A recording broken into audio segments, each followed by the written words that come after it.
दोतोर तुम्ही बेसिकली तुमची जी स्पेशलायझेशन आसा तें fertility treatments hormonal imbalance correction skin diseases हाजे बद्दल आसा सो पर्टिक्युलरली जे फर्टिलिटी ट्रिटमेंट तुमी सांगलें ताजे विशीं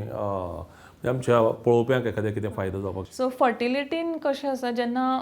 5 वर्सां ट्राय करता एखादें कपल आनी 5 वर्सां पर्यंत सुद्दां जर ताका इशू जायना भुरगें जावपाक त्रास जाता तेन्ना ताका म्हणजे ताका फर्टिलिटी ट्रिटमेंटाची गरज आसा अशें दोतोरकीच्या भाशेन आमी म्हणटा. तर तातूंत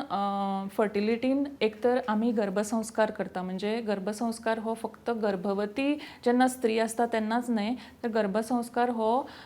तुमी प्लॅन करता जशें आमी लग्नाचे प्लॅन करता न्ही लग्नाक प्लॅन करता तेन्ना सगळे आमी डेट काडटा हॉल पळयता सगळे तशेंच जेन्ना आमी इशू ऑर भुरगे प्लॅन करता तेन्ना आमी सगळे पयलीं पासून प्लॅन करपाक जाय म्हणजे ताजो पंचकर्म करप ताका डिटॉक्स करून घेवप ताका खंयचे म्हणजे सिजनान ताणें जर हें केलें म्हणजे कन्सेप्शन आयलें त्या चली भुरग्याक जाल्यार तें बरें जातलें हे सगळे प्लॅन करून आमी ताका फर्टिलिटी ट्रिटमेंट दिता आनी बऱ्याचदां अशें आमकां लक्षांत येता की fertility he only because of any anatomical or physiological cause नासून मातशेशे करेक्शन्स पंचकर्मा डिटॉक्स केल्या नंतर automatic it is a general म्हणजे इट इज अ कितें म्हणटा ताका natural process pregnancy is a natural process आनी हो नॅचरलीच